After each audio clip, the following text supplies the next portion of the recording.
형쌤입니다. 지금부터 원의 방정식의 개념 설명을 하겠습니다. 첫째, 원이란 무엇인가? 한 정점에서 고정된 점이죠. 일정한 거리에 있는 점들의 집합이다. 그렇게 표현합니다. 한 정점, 이 점이 만일에 움직인다고 하면 이 원이란 모양이 나올 수가 없겠죠.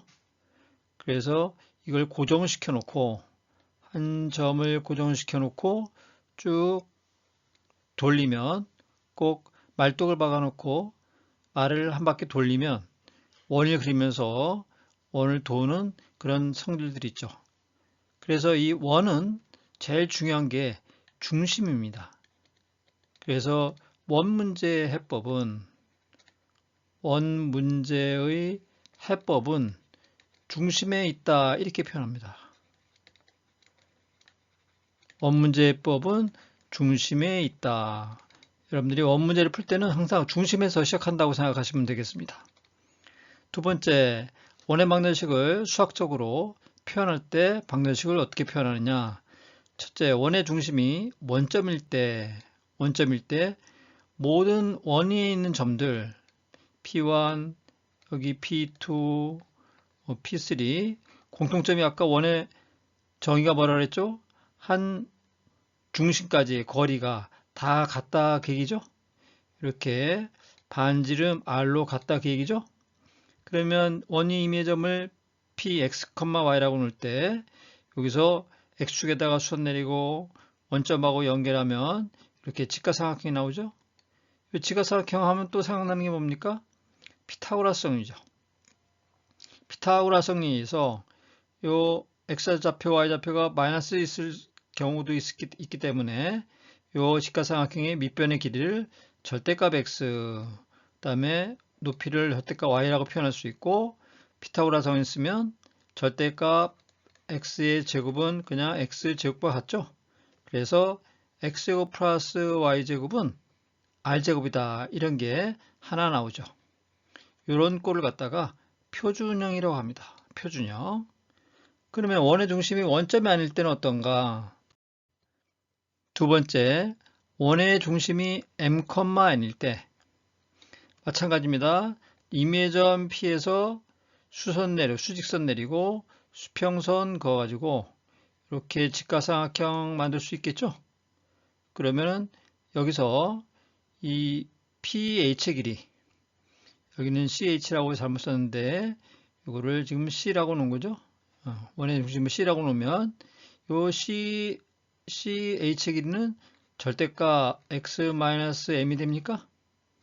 왜냐면 이 점의 X좌표가 X고 PX좌표가 원의 중심의 좌표가 M이니까 한쪽에서 다른 쪽 빼서 절대값 씌우면 이 선분의 길이죠.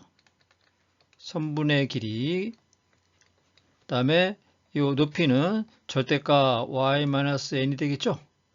역시 마찬가지로 피타고라성이 있으면 이러한 식의 꼴의 표준형이 나오겠습니다.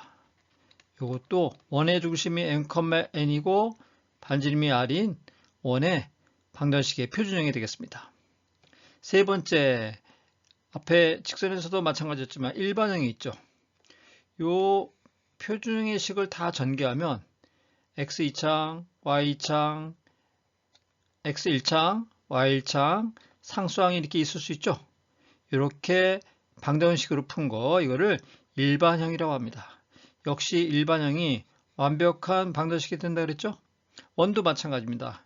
일반형이 항상 x제곱, y제곱을 계수를 이렇게 1로 만들어 놓고 정리해야지만 나중에 원의 중심을 찾는데, 중심의 좌표를 찾는데 도움이 됩니다. 좀 더 간단하죠? 근데 계수가 있으면 예를 들어서 2x제곱 플러스 2y제곱 뭐 이런 식으로 나가면 나중에 결국은 2로 나눠줘야 되기 때문에 계산 한번 더 해야겠죠? 만일에 x제곱하고 y제곱하고 계수가 이렇게 절대값이 부호가 다르거나 절대값이 다르면 이거는 나중에 이과수학에서 나오지만 타원의 방정식이 나오는 경우가 있습니다. 타원의 방정식. 그래서 고1 과정에서는 다루지 않으니까 꼭 x제곱하고 y제곱의 개수가 1로 똑같아야겠습니다. 그러면 일반형을 가지고 이용하는 방법을 많이 풀어봐야겠습니다. 그러면 원의 방정식은 배워봤고요. 세 번째, 원과 직선의 관계가 있는 경우가 많이 있습니다. 그러면 원과 직선의 위치 관계를 보면 이렇게 세 가지로 나눌 수 있겠습니다. 첫째, 만나지 않을 때. 두 번째, 접할 때. 세 번째, 두 점에서 만날 때. 이렇게 세 가지 경우가 있죠.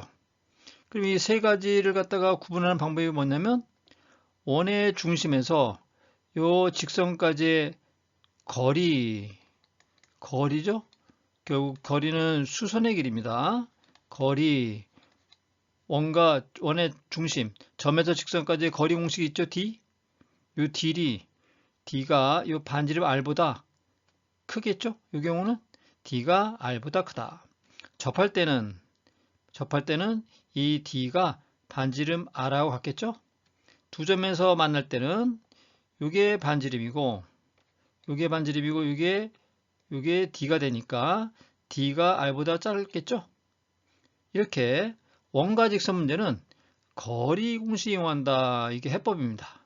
여러분들 반드시 기억하십시오. 원과 직선 문제는 뭘 이용한다고요? 거리 공식 이용한다. 어떤 거리 공식이요? 점과 직선과의 거리 공식. 점은 어디예요? 원의 중심과 직선과의 거리 공식을 이용하는 게 해법이 되겠습니다. 또 두 원과 원의 관계가 또 있을 수 있겠죠? 5가지 경우가 있는데 첫째, 만나지 않을 때, 두 원이 외접할 때, 그 다음에 두 원이 두 점에서 교차할 때, 또 내접할 때, 다음 페이지에서 다루지만 5번째가 작은 원이 큰 원에 이렇게 내포되어 있을 때, 이 5가지 경우가 있을 수 있습니다. 이거는 구분하는 수학적인 방법이 첫째, 만나지 않을 때는 중심과의 거리를 중심거리라고 합니다. 중심거리. 이 중심거리가 그림처럼 반지름 요 R과 R' 두 개 더한 것보다 크겠죠? 이만큼 더 크겠죠. 두 원이 만나지 않을 때는 중심거리가 두 반지름의 합보다 크다 이겁니다. 외접할 때는 딱 접하고 있으니까 중심거리가 두 반지름의 합과 같겠죠? 요 점을 지나고 중심선에 이렇게 수직인 선을 이렇게 그려보면 이게 양쪽 두 원의 접선이 되겠습니다. 세 번째, 교차할 때는 외접하거나 떨어져 있거나 외접하는 경우보다는 이 D가 짧아지겠죠? 외접하는 2번보다는 짧아지겠죠. 그래서 여기는 삼각형을 이루고 있으니까 삼각형은 두 변의 길이의 합이 다른 한 변보다 커야죠. 그래서 이 두 변의 길이 합 R 플러스 R-가 D보다는 크고 내접하는 경우는 이 그림에서처럼 쭉 연결해 보면 이 길이가 큰 원의 반지름 R입니다. 그 다음에 요게 작은 원의 반지름이죠. R-죠. 요게 중심거리입니다. 그러니까 D가 큰 원의 반지름에서 작은 원의 반지름을 뺀 겁니다. 그러면 다시 3번을 보면 두 원이 교차하면 요 차이, 내접하는 경우보다는 멀어져 있으니까 두 원의 반지름의 차이보다는 이게 반지름의 차이보다는 크게 되겠습니다. 교차할 때 요 조건 두 개를 생각해야 되는데 요 2번을 작은 쪽, 요 2번을 빠뜨리기 쉽습니다. 그래서 요 그림을 내접하고 비교하면서 기억해야겠습니다. 작은 원이 큰 원에 내포되어 있을 때, 포함되어 있다 얘기죠. 포함되어 있을 때, 이럴 때는 요 그림에서처럼 쭉 연결하면 이 끝까지 큰 원의 반지름이죠. 이게 작은 원의 반지름이죠. 요 차이만큼 중심거리 D가 차이보다도 요만큼 더 작겠죠? 이렇게 중심거리와 두 반지름의 차이 가지고 비교를 합니다. 그러면 두 원이 중심이 이렇게 동심원이 되면 동심원이 뭐죠? 중심이 같다 그 얘기죠. 5원하고 5타고 같다. 그러면 중심거리가 얼마가 되겠어요? 중심거리가 요 반지름의 큰 차 R이죠. 그 다음에 여기에 작은 원의 반지름은 R 다시죠. 그러면 R-R 다시하고 어떤 관계가 있습니까? 이건 반지름의 차이란 얘기죠. 반지름의 차이란 얘기인데 중심거리는 당연히 이 그림상으로는 이 식이 성립이 안 되고 이게 성립이 안 되고 그냥 중심거리는 0이겠죠.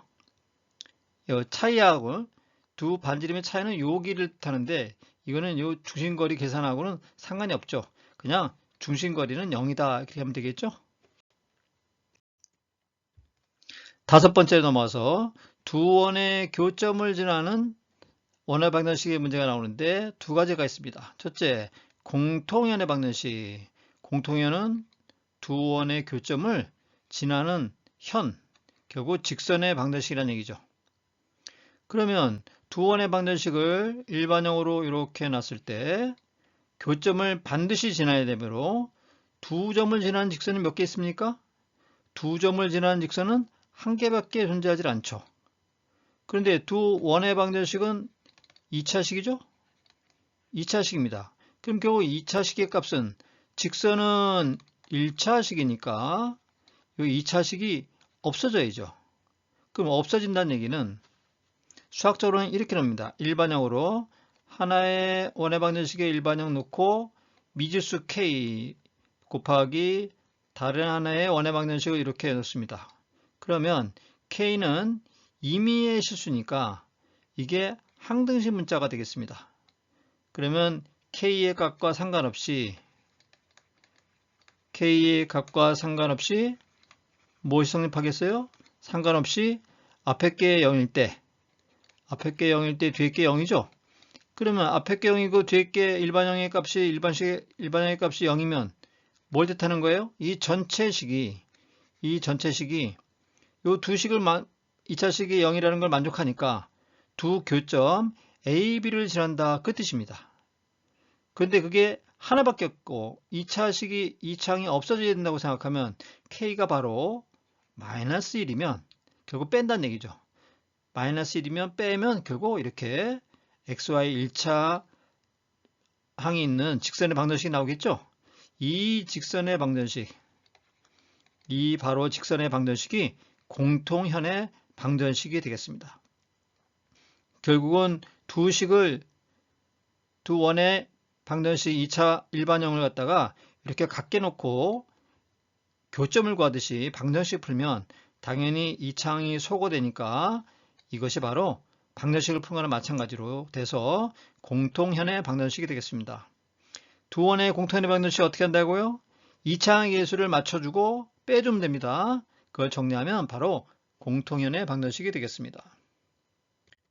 두 번째, 두 원의 교점을 지나는 원의 방정식을 물어볼 수가 있는데 두 원의 교점 A, B를 지나는 원은 무수히 많습니다. 이거는 얼마든지 많이 그릴 수 있어요. 이 현을 갖다가 어떻게 그리냐에 따라서 무수히 많이 존재합니다. 근데 그 중에서 어떤 조건이 주어질 텐데 이 조건에 맞는 원은 한 개만 존재하게 되는데 두 원의 교점을 지나야 되므로 역시 항등식 K문자로 이렇게 놓습니다. 공통인 구할 때하고 똑같습니다. 이렇게 놓고 어떤 조건이 주어지는데 이 조건을 여기다가 적용을 해서 K값을 구하는 겁니다. K값을 구한다. 그러면 K가 이제 마이너스 1이 아닐 경우에 대입해 보면 그대로 원의 방정식이 나오겠죠? 그 원의 방정식이 점선처럼 구하고자 하는 제3의 원의 방정식이 되겠습니다. 항등식 꼴로 이런 식으로 놓는 겁니다. 좀 계산은 복잡하겠지만 조건을 잘 적용하겠습니다. 그래서 두 원의 교점 문제라는 공통연은 빼줘서 k가 마이너스 1이고 두 원의 교점 문제라는 원이 있다고 하면 조건을 뭔가 대입해서 k 값을 구해가지고 정리하면 되겠습니다. 그 다음에 여섯 번째, 원의 접선의 식이 구하는 문제인데 접선이 항상 존재할 수 있죠? 이거는 표준형, 중심이 원점이고 반지름이 r인 원에 위의 점 P, 좌표가 주어집니다. x1, y1에서의 접선의 식 구하라 그러면 잘 들으세요. 좀 복잡할 수 있는데 어렵지 않습니다. 직선 OP의 기울기는 OP의 기울기는 원점과의 거리니까 OP는 직선이니까 바로 x좌표분의 y좌표가 기울기죠. 이게 기울기입니다. 그러면 L의 기울기는 두 직선이 수직교차하면 두 기울기의 곱이 지금 수직교차하고 있죠? 수직교차하면 두 기울기의 곱이 얼마라고 그랬어요? 두 기울기의 곱이 마이너스 1이다 그랬죠. 그러니까 이게 바로 암산하면 마이너스 분자분모 뒤집으면 y 한 번에 x1이 되겠습니다. 또 L은 P가 정점이죠. 반드시 지나야 되니까 직선의 방정식 어떻게 놓는다 그랬죠? y-y1 기울기 곱하기 x-x1 이렇게 되죠? 양변에 분모 없애주기 위해서 x1 곱해주면 이렇게 될 거고 요거를 변수가 있는 식끼리 이렇게 묶어보면 x 1창, y 1창 나머지를 이렇게 우변으로 이항해보면 x와 y와는 원의 방정식이니까 원의 방정식에 대입하면 요 식을 만족하는 거죠. x1제곱 플러스 y제곱, y1제곱은 r제곱이다. 요거를 도로 대입해 주니까 x1, x 플러스 y1, y는 r제곱이다. 공식이 뭔가 특색이 있죠? 바로 x제곱에다가 좌표, 원의 점 좌표 x1 곱해주고 1차식 x로 만들어주고 y1 곱해서 y 1차항으로 바꿔주고 는 r제곱이다. 이게 중심이 원점일 때입니다. 중심이 원점이 원에서 위에 점 P, x1, y1에서의 접선의 방정식이 되겠습니다. 외워야겠습니다. 외우기 어렵지 않죠? 두 번째, 중심이 a, b일 때는 위의 점 P, x1, y1에서는 1번하고 좀 다를 수 있겠죠. 그죠? 좀 복잡해 보이지만 이해하시면 되겠습니다. 일단 중심하고 연결한 P의 CP의 기울기는 X값의 차이분의 Y값의 차이죠. L의 기울기는 역시 수직 교차하니까 이거 분자분모 뒤집어서 마이너스 붙여주면 되겠습니다. 그럼 곱하면 마이너스 1이 되겠죠. 접선 L의 방정식은 P가 정점이니까 y-y1은 기울기 마이너스 b-y1분의 a-x1 곱하기 x-x1 여기다가 분모 없애주기 위해서 다 양변에 곱해줬습니다. b-y1, b-y1 곱해준 겁니다. 좌변을 곱해주면 이걸 정리할 때 어떻게 하냐면 x가 들어가 있는 거 1창 개수 모으고요. y가 있는 거 모으고요. 나머지 이렇게 정리했습니다. 그런 다음에 이걸 변형하는 것을 생각하기는 쉽지 않습니다. 이거는 시험 보는 순간에는 생각하기 어렵기 때문에 일단 이해하고 공식만 외우면 되겠습니다. 여기다가 요 a제곱을 더해준 거죠, 지금. 그죠? a제곱을 넣어준 거죠? 여기는 b제곱을 더해준 거죠? 그런 다음에 요거를 이항시키고 또 공식이 보면 이게 마이너스 ax 그 다음에 여기 마이너스 ax 마이너스 ax1 뭐 이게 있는데 요거를 우변으로 이항해서 정리를 해보면 한번 해볼까요? 원래는 x1 마이너스 ax 플러스 y1 마이너스 b y 플러스 ax1 플러스 by1은 x1제곱 플러스 y1의 제곱이었죠? 요거만 있었습니다. 이렇게 두 개만 있었는데 여기 더 들어간 게 뭐가 들어갔냐면 여기다가 마이너스 ax1이 들어갔고 a제곱이 들어간 거죠. 여기에 또 들어간 게 마이너스 y1에다가 플러스 b제곱이 들어간 거죠. 그러면 이걸 갖다가 다시 더해줘야 될 거 아닙니까? 요거 이항하고 그러면 바로 x1-a, x-a 플러스 y1-b, y-b는 x1제곱, y1제곱 요거 넘어가 보면 더해줬기 때문에 마이너스 2ax1 마이너스 2by1 다음에 a제곱을 더해줬기 때문에 또 a제곱, b제곱을 이렇게 더해줘야죠. 그럼 이 오른쪽 식이 이렇게 완전제곱식이 나옵니다. 완전제곱식이.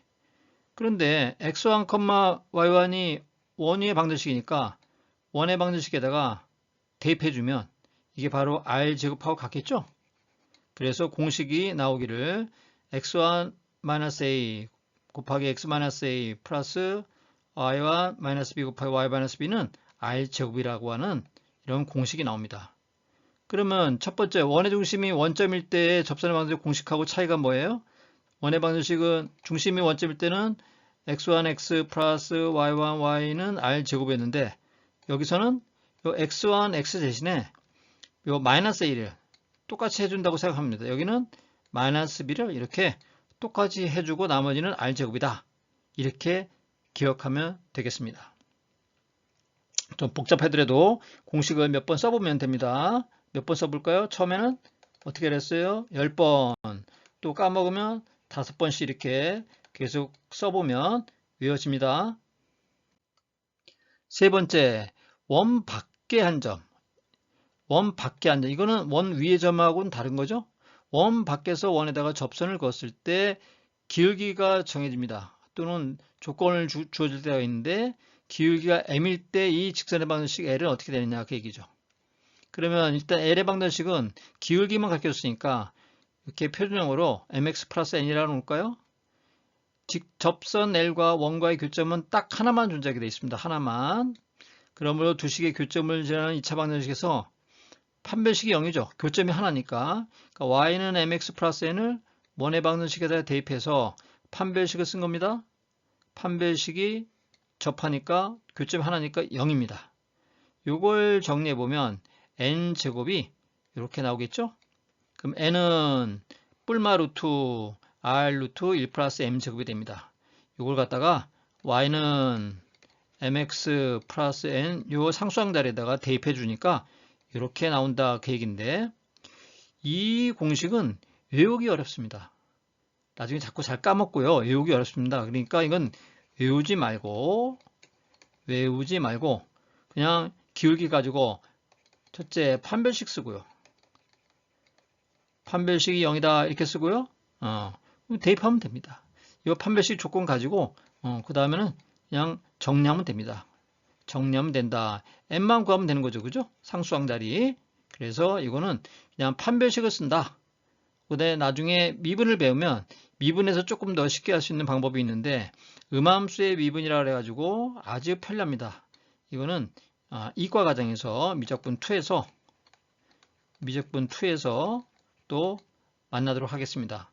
이건 조금 불안전하지만 원래 수능을 볼 때는 미적분 2 음함수 미분을 이용해서 더 쉽게 구해서 이용할 수 있겠습니다. 그거는 나중에 또 공부하기로 하겠습니다. 7번째 마지막인데요. 아폴로니우스라고 그리스의 수학자가 이걸 발견한 사실인데요. 나중에 근대 수학자가 또 증명해 보였습니다. 예를 들어서 동점, 어느 점이 있는데 동점 P에서 정점, 정해져 있는 점 A, B에다가 일정한 거리의 B가 있다. 거리의 B가 일정하게 M 대 N이다. 이럴 때 이 점을 만족하는 동점 P가 어떤 점이냐 다 모으면 어떤 그림을 형성하느냐 그 얘기입니다. 그래서 알고 보니까 그 옛날 글씨대 때도 PA 대 PB가 M 대 N이다 그 얘기죠. 지금 PA 대 PB가 M 대 N이다 이걸 알아보니까 여기 AB에 내분점이 있을 수 있겠죠. 첫째 내분점이 있을 수 있겠죠. 그 다음에 두 번째 선분 AB에 외분점이 있을 수 있죠. 선분 AB의 외분점과 내분점을 지름의 양끝이 되더라. 지름의 양끝이 되는 원이 되더라는 것을 발견했습니다. 이거를 근대 수학자가 논증기하라고, 논증기하가 뭐예요? 도형을 갖다가 좌표에다 올려놓고 증명하는 거죠. 이거를 증명했습니다. 그래서 내분점의 좌표를 중심, 원의 좌표의 중심에다 놓고, 그러면 요 내용을 그대로 적용해 보면 선분의 내분점은 2대1이라 했으니까 이거를 길이를, 선분을 AO를 2A, OB를 A라고 놓고요. 또 외분점의 길이 AP를 AD네요. AD를 EB라고 놓고 그 다음에 BD를 B라고 놨습니다. 이거는 지금 길이죠, 길이. 그러면 좌표를 이용해서 증명하는 거니까 좌표를 보겠습니다. 그러면 그림을 한번 다시 그려볼까요? 앞 페이지에서 설명했던 그림을 그려보면 지금 이렇게 된 거죠. 이렇게 돼서 이 점이 내분점이죠. 그 다음에 A점이 이 길이가 2A고 여기가 원점이 된 거고 이게 외분점이 된 거죠. 그래서 외분점의 좌표 여기가 D라고 얘기했죠. 그 다음에 요 B의 좌표는 이렇게 돼서 여기 B가 돼서 여기 길이가 A고 요 길이가 B가 되고 요 A에서 D까지가 2배 2B가 되는 거죠. 이렇게 좌표평면에다가 좌표를 매겨 보겠습니다. 그러면 OB가 A니까 B의 좌표가 A, 0. A의 좌표는 원점 왼쪽에 있으니까 마이너스 2A, 0이 되겠죠? D점은 원점에서 A하고 B하고 더한 거죠? A 플러스 B, 0. 이렇게 좌표가 정해지고 P점은 X, Y라고 놨죠, 그냥? 그러면 PA 제곱, 두 점 간의 거리 공식을 쓴 겁니다. PA 제곱은 이거를 P, Q라고 놨네요. P, Q라고 놨습니다. 그럼 PA 제곱은 두 점 간의 거리 공식에 의해서 P 플러스 2A 제곱 플러스 Q 제곱, PB 제곱은 P 마이너스 A 제곱 플러스 Q 제곱. 그러면 원의 방정식은 또 중심이 지름이 A 플러스 B니까 2분의 A 플러스 B가 X좌표고 또 Y좌표는 0이죠. Y제곱은 반지름이 2분의 A 플러스 B니까 반지름의 제곱이 된 거죠. 그런데 AD 대 DB 외분점이 2대 1이니까 이 스몰 AB로 관계식을 찾아내기 위해서 AD의 길이는 큰 거, 여기가 AD의 길이는 3A 플러스 B가 됩니까? 길이죠, 길이의 B입니다. 길이의 B. 그 다음에 이게 2대 1이죠. 이걸 풀면 이런 관계식이 하나 납니다. AB의 관계식 B는 3A다. 근데 P는 P, Q는 원위의 점이므로 여기다 대입한 겁니다. 원의 방정식을 만족해야죠. 만족합니다. 이걸 정리해보면 Q제곱은 이러한 관계식이 나오는데 여기서 B는 3A라고 했으니까 이걸 적용해보면 4AP-P 제곱이 되는 거죠. 또 PQ의 관계가 이렇게 나왔습니다. 요 1번과 2번의 식을 갖다가 PA 제곱에다가 대입해보면 P 플러스 2A 제곱 플러스 Q 제곱인데 Q 제곱에다가 요거 대입하고 또 B는 3A 넣어주면 정리하면 8AP 플러스 4A 제곱이 됩니다. PB 제곱도 정리해보면 2AP 플러스 A 제곱이 돼서 지금 PA 제곱하고 이게 2대 1이니까 PA 대 PB가 2대 1이니까 이걸 비례식을 풀면 2PB는 PA가 되죠. 그래서 양변을 제곱하니까 결국 PA의 제곱은 4PB의 제곱이 되는 거죠. 그래서 이 식이 나온 겁니다. 요 위에다가 PA 대 PB가 2대 1이므로 이걸 정리하면 요 식이 만족됩니다. PA 제곱에다가 4PB 제곱을 하면 이 두 개를 여기다가 적용하면 성립됩니다. 그렇겠죠? 이걸 대입해 보면 그래서 요 PA 대 PB가 2대 1을 만족시키는 점에 자취 만족하는 점들이 다 모이면 요 내분점과 2대1 내분점과 외분점을 지름의 양 끝으로 하는 원이 된다라는 것을 근대 수학자들이 이렇게 논리적으로 숫자를 이용해서 좌표 평면을 이용해서 증명하였습니다. 이것을 아폴로니우스의 원이다 이렇게 부르는 겁니다. 아폴로니우스의 원이다. 굉장히 중요한 식이니까 여러분들이 이거는 외워야겠습니다. 아폴로니우스의 원 어떻게 하는 거죠? 아폴로니우스는 한 점에서 두 정점까지의 거리비가 일정할 때 그 정점, 두 정점 A, B의 내분점과 외분점을 지름의 양 끝으로 하는 원의 방정식을 이루더라. 그 원을 이루더라. 이것이 아폴로니우스의 원입니다. 조건을 잘 보고 이런 비슷한 조건이 나오면 아폴로니우스의 원 이걸 떠올려야겠습니다. 오늘은 좀 복잡하고 내용이 많은데 원은 굉장히 중요하니까 여러분들이 꼭 자주 보면서 까먹으면 또 영상을 또 보면서 잘 기억하시기 바랍니다. 오늘 원에 대한 개념 설명을 마치고 다음 시간에는 도형의 이동에 대해서 설명해 드리겠습니다. 여러분들의 구독과 좋아요는 저에게 큰 힘이 됩니다. 감사합니다.